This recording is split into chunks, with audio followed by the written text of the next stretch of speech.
Hello everyone, welcome to my channel Shilpa's daily life. আমার এই নতুন ব্লগে তোমাদেরকে জানাই অনেক অনেক ওয়েলকাম আর অনেক অনেক ভালোবাসা। সকালবেলা দেখো এখানে নিয়ে বসে গেছি আজকে দুধ চা, সাথে কিন্তু নিয়েছি পরোটা দিয়ে কিন্তু চা খেতে ভীষণই ভালো লাগে, তো নিয়েছি। আর এদিকে এক গ্লাস কিন্তু মেথি ভেজানো জল নিয়েছি। আগে মেথি ভেজানো জলটা খাবো, তারপরে পরোটাটা খাবো আর চা খাবো। আর এইদিকে দেখো আমার ছেলে এখন করে সকালের দিক করে ঘুম থেকে উঠে পড়ে, তো দেখো উঠে বসে আছে। দেখো এখানে আজকে মা বানিয়েছিল আলু চচ্চড়ি, অনেক দিন পরে আলু চচ্চড়ি বানিয়েছে। তো আলু চচ্চড়িটা আমার ভীষণই ভালো লাগে মুড়ি দিয়ে খেতে। প্রেগনেন্সি টাইমে প্রচুর আলু চচ্চড়ি দিয়ে মুড়ি খেয়েছি। তো যাই হোক দেখো এখনো বানিয়ে দিয়েছে মা, খাচ্ছি। আর এই যে রাইসে বসে আছে। মুড়ি খেয়েছিস তুই? কখন খাবি?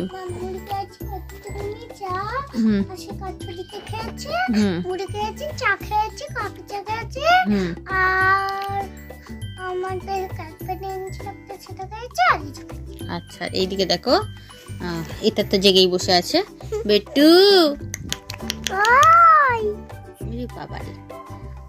বাবারে যাই হোক ওর মর্জি কোন দিকে কখন তাকিয়ে থাকবে। আর একটা ব্যাপার দেখো, হাই হাই রে পড়ে যাচ্ছিল। হাই আমি তোমার এদিকে গাছ করেছি, তুমি পড়বে না। আমি তো ছোট্ট দিদি, তুমি ছোট্ট ভাই। লেগে যাবে, ভাইকে লেগে যাবে।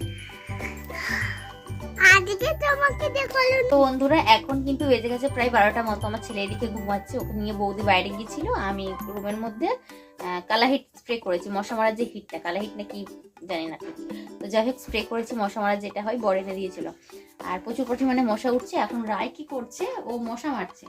কোন দিক চলে গেল আবার? হ্যাঁ যাই হোক এই যে ও শুধু দেখে দেখে মশা মারছে। আমার ভাইকে কামড়ানো, দাঁড়া তোদের ব্যবস্থা করছে। এরকম করে করে মশাগুলোকে মারছে। দেয়ালে যতগুলো বসছে, মানে এটা দেওয়ার পর মশাগুলো বেশি পরিমাণে উঠছে আর কি, নেশাগ্রস্ত হয়ে গিয়ে।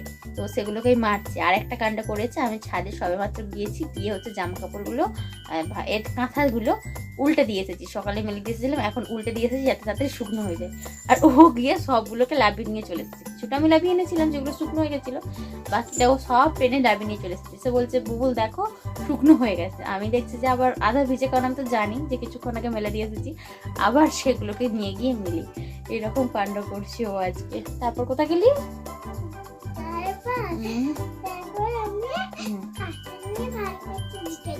দিতে এসেছিল জানো, এইরকম সব কাণ্ড করছে।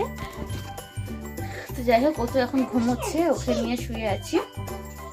আমার চাদরটা দিয়ে দিয়েছি, সমস্ত টাওয়াল 4-5টা টাওয়াল টয়লেট করে ভিজিয়ে ফেলেছে, মানে কাঁথাতে করেছি, সাথে টাওয়ালগুলোও ভিজে গেছে। তো সেই কারণে সেগুলো আবার রোদে দিয়ে এসেছি। 2-1টা মা ধুয়ে দিয়েছে, মানে সার্ফ দিয়ে ধুয়ে দিয়েছে। এখন আমার চাদরটা ওর গায়ে দিয়ে দিয়েছি। এই হচ্ছে ব্যাপার। আর বের করবো না, কারণ এখনো ওরা আছে, বাট বের করছি না, কারণ কি সেগুলোকে আবার ভেজাবে। আর এই হচ্ছে এদিকে মশা মারছে, শুধু মশা মারছে। বন্ধুরা দুপুরে একদম সিম্পল মেনু। এখানে মা কিন্তু করেছিল ডিম সেদ্ধ আর একটু আলু সেদ্ধ দিয়েছিল, কুমড়ো দিয়ে মাখানো হয়েছে। আর এদিকে কিন্তু করেছিল একটা তরকারি আর ডাল। এটা ছিল আমাদের দুপুরের মেনু আজকে, একদম সিম্পল মেনু। যে দুপুরবেলা তো খাওয়া দাওয়া করে সন্ধ্যার দিক করে ঘুম দিয়েছি। আর এখন দেখো মা চলে এসেছে দোকান থেকে, চা বানিয়েছে। আমরা চা আর খাড়ি খাচ্ছি। তো খাড়ি দিয়ে চাটা খেতে কিন্তু বেশ ভালো লাগে। আর 2 রকমের খাড়ি পাওয়া যায়, একটাতে জানো তো কালো জিরা দিয়ে থাকে, আর এটা একদম প্লেন, মানে 2 রকমই থাকে। এটা আজকে খাচ্ছি।